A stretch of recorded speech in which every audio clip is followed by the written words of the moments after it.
Welcome back. वफाकी वज़ीर दाखिला शेख रशीद साहब के साथ हमारी खसूसी नशिस्त है। शेख साहब, अभी कल नून लीग का इजलास हुआ है, वो सीट एडजस्टमेंट के ऊपर गौर कर रहे हैं। प्राइमरीली वो कह रहे हैं कि जी जो सीट जिसकी थी उस पर दूसरा अपना कैंडिडेट खड़े नहीं करेगा। एडजस्टमेंट है, सिंध में वो लड़ेंगे नहीं, सियालकोट में वो नहीं लड़ेंगे, तो कोई सीट एडजस्टमेंट नहीं है। सेनेट में आए ना जरा तो पता लग जाएगा वहां पे क्या होगा। मेरा मतलब है कोई सीटें अपनी, लेकिन ना ये हो जाएगा ना, एक टेक्निकल सीट को उधर दे दी, एक लेडी सीट को वोट इधर ज्यादा हुआ उधर दे दी। इलेक्शन लड़ेगी पीपल्स पार्टी और नून एक दूसरे के खिलाफ। फजल रहमान बीच में घुसना चाहता है नून के साथ कि उसको जिस तरह किसी जमाने में IGI और दूसरी सूरत हाल में कुछ सीटें अकोमोडेट हो गई, सो ऐसा नहीं हो सकेगा। पीपल्स पार्टी और नून आपस में इलेक्शन लड़ेगी नहीं। नून लीग की वोट ही एंटी पीपल्स पार्टी है। ये पंजाब में कैसे आपका ख्याल है समझाएंगे अपने वोटर्स को? कंफ्यूज कुछ नहीं समझा सकेंगे, बिल्कुल नहीं समझा सकेंगे। और देखें, पीपल्स पार्टी बड़े खसारे में जाएगी क्योंकि नून का वोट जो है वो पीपल्स पार्टी पर जो है ज्यादा छा जाएगा पंजाब में, पंजाब सिंध में मुख्तलिफ। सिंध की तो देखें, सिंध में तो PTI ने सही तौर पर इलेक्शन नहीं लड़ा। अगर सिंध में तहरीके इंसाफ सही तौर पर इलेक्शन लड़ती, इंटीरियर सिंध में वो बेहतर फैसले करती, अपनी इलेक्शन कैंपेन को बेहतर चलाती, तो मेरा यकीन है कि इससे बेहतर नतीजे होते। और इस दफा PTI सिंध पे जोर देगी। अच्छा, मैं इमरान खान की आपको बात बता रहा हूं कि वो सिंध की, इंटीरियर सिंध की सियासत में वो कैंपेन चलाएगा इस दफा। अच्छा, लेकिन ये जो आप बात करें पीपल्स पार्टी के खसारे की, पीपल्स पार्टी इस्तीफों के और जो दूसरी एजिटेशन को जिस हद तक बात ले गई है, अगर उससे पीछे हटेगी तब भी तो नैरेटिव का खसारा नहीं है उनका। पंजाब में तो उनके पास कौन है? देखें, लोग उनके पास कैंडिडेट बड़े अच्छे हैं। कायरा साहब पंजाब में तगड़े हैं। हाँ, अच्छे लोग, मेरा मतलब कायरा है, एतजाज एहसन है, लतीफ खोसा है, लेकिन नीचे वोट नहीं है। मुकाबला होना है PTI और नून लीग का। पंजाब में मुकाबला, सिंध में मुकाबला होना है पीपल्स पार्टी का और PTI का, क्योंकि इस दफा इमरान खान ने ये ज़हन बनाया हुआ है कि उसने इलेक्शन कैंपेन लीड करनी है सिंध में। अच्छा, वो अगला इलेक्शन सिंध की इंटीरियर सूरत हाल में ज्यादा जिद्दोजहद करना चाहता है। और पंजाब में क्या आपका किला पहले से मजबूत है या यहाँ पे 2.5-2 साल के बाद? इमरान खान का किला मजबूत है। इमरान खान का नाम PTI है, और क्या है PTI? नहीं, अगर आज इलेक्शन हो पंजाब में तो मार PTI नहीं खाता है Imran Khan. PTI under estimate कर रहे हैं। इतनी सीटें लेगी, ज्यादा लेगी, कम लेगी, क्या मेरा होगा? मतलब है PTI ने 2 पार्टियों के दरमियान से एक रास्ता बनाया, ये रास्ता बंद नहीं होगा। ऊपर नीचे हो जाएगा, 2 सीटें कम हो गई, 4 सीटें ज्यादा हो गई, लेकिन ये कहना कि PTI अपनी ग्राउंड जो है वो लूज कर जाएगी, मैं नहीं मानता। अच्छा, नवाज शरीफ साहब को कैसे वापस लाएंगे? ब्लॉक करने लगे आप उनका पासपोर्ट, तो ये वैसे लीगली हो गया ब्लॉक? मैंने क्या किया? लीगली और ये सब चीजें आपने लॉयर से बात की? नहीं है। हाँ, अगर वो आने के लिए मुझे कहे कि पासपोर्ट दो, मैं आता हूं, मैं सुबह जारी कर दूं। उसके पास है पासपोर्ट 16 फरवरी तक। उसके बाद क्या होगा? वैसे लीगली क्या होता है मुझे नहीं मालूम, आप बताइए। क्या आप लोग अप्लाई करेंगे? तो चाहिए, जाहिर है वो अप्लाई करेंगे। फिर आप लोग नहीं रिन्यू करेंगे, क्या करेंगे? अभी तो देखें, अगर तो वो आना चाहे कि भी मैंने पाकिस्तान में आना है, तो फिर अब कोर्ट के केसेस हैं, कोर्ट में उसको मफरूर करार दिया गया है, तो वो एम्बेसी में दरखास्त देगा कि भाई मुझे दें। फिर जो इमरान खान फैसला करेगा वो फैसला होगा। अच्छा, अभी फैसला नहीं किया गया? मुझे तो यही फैसला दिया गया खान साहब ने कि रिन्यू नहीं करना। मैंने पूछा है उनसे। अच्छा, सो अभी फिर लंदन में उनका स्टेटस क्या होगा? लंदन में क्या स्टेटस है उनका? पाकिस्तान के लिहाज से एक मफरूर हैं, केसों में मतलूब हैं, और वो हेल्थ के लिए गए हैं। हेल्थ में उन्होंने एक किसी सुनने में, देखें मैं ऐसे किसी पे इल्जाम लगाऊं, अल्लाह से डर लगता है कि किसी हॉस्पिटल ही नहीं गए जो मीडिया कहता है, और पाकिस्तानी कोर्टों ने उसको मफरूर करार दिया है। वो मुल्जम भी हैं और मफरूर भी हैं। इसहाक डार साहब को, नवाज शरीफ साहब का मुख्तलिफ केस है, इसहाक डार साहब का पासपोर्ट है या उन्होंने? मेरा ख्याल है वो तो, उनकी कंडीशन क्या है ये मुझे नहीं पता कि उसकी लीगल पोजीशन क्या है। नवाज शरीफ साहब की मुझे पोजीशन पता है पासपोर्ट की कि वो 16 फरवरी उनकी रिन्यूअल की लास्ट डेट है। अच्छा, इस दौरान चूंकि इंटीरियर मिनिस्ट्री में FI भी आपके नीचे, मजीद केसेस हम देखेंगे होंगे? देखें केसेस तो देखें, FIA के पास अगर किसी का केस है तो है, और जहां तक के केसेस का तल्लक है, केसेस तो इन्वेस्टिगेशन में एक की जाती है, कोई और भी निकल आती है, लेकिन मेरे नोटिस में नहीं है कि भी FIA कोई और केस नवाज शरीफ के खिलाफ जो है। अभी तक मैं FIA की मैंने एक मीटिंग की है। ये जरा मिनिस्ट्री काफी लंबी चौड़ी है, कराची से लेके कोस्ट गार्ड से लेके और बल्तिस्तान के स्काउट तक और FC और रेंजर्स, और इनमें बंदा उलझा रहता है।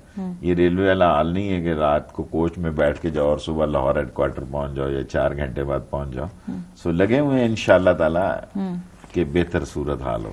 पहले तो आपकी एक सियासी स्टेटमेंट थी, अब बतौर इंटीरियर मिनिस्टर क्या नवाज शरीफ को हुकूमत पाकिस्तान वापस ला सकती है? ला सकती है अला मसला तो आप ये पे आप जोर दे रहे हैं ना। हमारी कोशिश है कि हम लाएं, एक ख्वाहिश है, एक कैपेबिलिटी है, जरा दोनों में फर्क बता दीजिए। ऑफ कोर्स मैं दुआ और दगा के एक नुक्ते के फर्क को समझता हूं कि हम दुआ लिखते रहे, वो दगा पढ़ते रहे, एक ही नुक्ते ने मारम से मुजरम कर दिया। देखिए हम लाना चाहते हैं लेकिन वो आ नहीं रहे, सो हमारी कोशिश है वो आए, लेकिन हमें अभी इसमें कामयाबी नहीं हुई। मैं तो स्टेट वे आपको कहना चाहता हूँ, मैं इसलिए पूछूं बजाय इसके कि मैं आपको इतना लंबा चक्कर ला के दूं कि फलाने को लिखा। नहीं, आपने कहा था ना अल्लाह मियां अगर से उस लाना चाहे तो ही ला सकते, ये आपकी स्टेटमेंट थी ना एग्जैक्टली। कुछ तो भी यही स्टेटस है कि या वो खुद आ जाए। ले लिया मैंने, नॉर्मल सी बात की। हाँ आई नो, कैजुअल बात थी, लेकिन ये है कि भाई नवाज शरीफ साहब या खुद आएंगे या फिर कोई और ऐसा बनेगा तरीकेकार। तो किन एवेन्यूज पे आप लोगों ने कोशिश की? ये कोशिश ही नहीं की, आपने पहले जहाज पलटा दिया। देखिए मेरी गुजारिश ये है कि उसको, इस केस को शहजाद अकबर देख रहे हैं। मैंने अभी उनसे ब्रीफिंग नहीं ली कि केस को वो कैसे हैंडल कर रहे हैं, और इस केस को वो देख रहे हैं। मैंने इमरान खान साहब से ये पूछा कि उनका पासपोर्ट रिन्यू करना है या नहीं करना, उन्होंने कहा नहीं करना। अच्छा, कैसा लगेगा एक साबिक 3 दफा का वजीर आजम का पासपोर्ट ही रिन्यू? ऐसे ही लगेगा जैसा मैं कह रहा हूँ। मुजरम है, आपने खान साहब को बताया कि फिर कैसा लगेगा अगर? नहीं ये नहीं मैंने बताया, मैं इंटरव्यू तो नहीं ले रहा। मैंने उनसे पूछा कि भाई ये इस तरह की सूरत हाल है तो आपकी क्या गाइडलाइन है? उसने कहा नहीं रिन्यू करना। अच्छा, जरदारी साहब जो हैं वो इस वक्त आपको क्या लग रहा है, पीपल्स पार्टी में ज्यादा एक्टिव किरदार कर रहे हैं या वो पीछे से बैठ के सिर्फ कुछ? मेरा ख्याल है आसिफ जरदारी, और जो मैं बाहर से देख रहा हूँ एज ए इंटीरियर मिनिस्टर नहीं बात कर रहा ऐसा, और बिलावल की दोनों की अप्रोच डिफरेंट है। अच्छा, और आसिफ जरदारी घाग किस्म की सियासत कर रहे हैं, और बिलावल जो है वो नॉर्मल सी सियासत कर रहा है। फैसले की कुंजी, हाथ की छड़ी और जेब की घड़ी जो है बिलावल की, वो आसिफ जरदारी के पास, फैसले आसिफ जरदारी के पास। फ्रंटमैन या सामने रखा हुआ बिलावल को, लेकिन कोई ये समझे कि बिलावल के फैसले नहीं, फैसले आसिफ जरदारी के। तो इस्तीफे का फैसला भी आसिफ जरदारी ने ही करना है, बिलावल साहब ने नहीं करना। जलसे वगैरह करते रहेंगे आप लोग, कहेंगे आ जाएं, बैठ जाएं। देखिए मेरी बात सुने, मैं एक आज बड़ी अहम बात करना। जब हम जलसा करते थे ना जवानी में, या तो एक PTV होता था, उसने तो दिखाना नहीं होता था, मर जाते थे जी अखबारों के दफ्तरों में, रात 12-1 बजे देखते थे न्यूज एडिटर कौन है आज। उस दिन मैं जलसा करता था जिस दिन मेरा कोई रेजिडेंट एडिटर मेरा जाएंगे नवाए वक्त में या खबरें में को अपना बंदा मंगल उसका छुट्टी ना हो, क्योंकि रात को जाके फोटो लगवानी होती थी। यानी उस वक्त तक शक रहता था जिस वक्त तक कॉपी अखबार में ना चली जाए। उस वक्त तो पुरानी वो दूसरी प्रेसें थी ना, आवाज देने वाली, घूंघू वाली। तो अब तो कैमरे इतने हैं जी कि व्हील कप घूम जाए। मैंने देखा लीडरों का तो खबर है कि गाड़ी का व्हील कप घूम गया। अब लोगों से राब्ता पाकिस्तान में इतना आसान है, दुनिया में इतना आसान नहीं, क्योंकि अगर आपकी बात मीडिया में चली जाती है तो आपका जलसा 2 लाख का है या 20 लोगों का है, वो मैटर नहीं करता। लेकिन अभी तक ये पुरानी बातों पे लगे हुए हैं। शेख मुजीबुर रहमान के साथ एक दफा जब वाकया हुआ तो वो कहता था कि देखें ऐसी फोटोएं बननी शुरू हो गई थी उस जमाने में कि लोगों की शक्ल ना नजर आए। वो कहता था यार लोगों की भी तो शक्ल नजर आए ना, लोगों को पता लगे क्राउड। अब वो उससे ड्रोन से लेते हैं कि सारा मजमई अगर 10,000 है तो 1 लाख नजर आए, पता अब चल जाता बस देखें। लेकिन इससे परेशानी तो नहीं है ना आपको नहीं, कोई? नहीं, तो अगर इस्लामाबाद आ जाएंगे तो आप कहेंगे आइए जी ये बैठे हैं यहाँ। पिछली बैठे। दफा थोड़ा जरा मुश्किल हो गई थी जब मौलाना साहब आए थे, बातचीत करके एंगेज करके काफी लोगों को बीच में डाल के फिर आपको गारंटीज दे के बकौल चौधरी बरादरान के उनको भेजना पड़ा था। मुझे नहीं पता उस वाकये का, मैं चौधरियों से मिलने जाऊंगा, मेरे ज़हन में है ये बात, लेकिन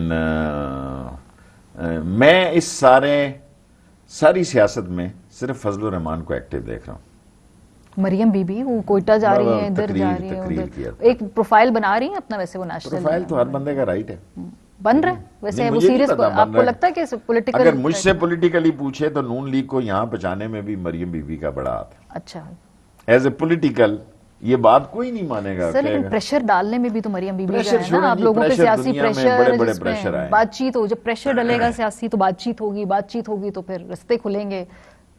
और पता नहीं, बंद गली में दाखिल होने का नाम रास्ते खुलना है। उन्होंने जो फौज के खिलाफ बयानियां दिया है, अपनी सियासी कब्र खुद खोदी है, अपने पांव पे कुल्हाड़ी मारी है। अब जितना मर्जी भी पीछे हो जाए कोई फर्क नहीं पड़ता। चलें, बहुत शुक्रिया शेख रशीद अहमद साहब के साथ बड़ी दिलचस्प हमारी ये आज गुफ्तगू रही। Fly with PIA and save gold. Register now. Scan QR code and register yourself to get gold and loyalty benefits. Powered by ARY Sahulat Wallet.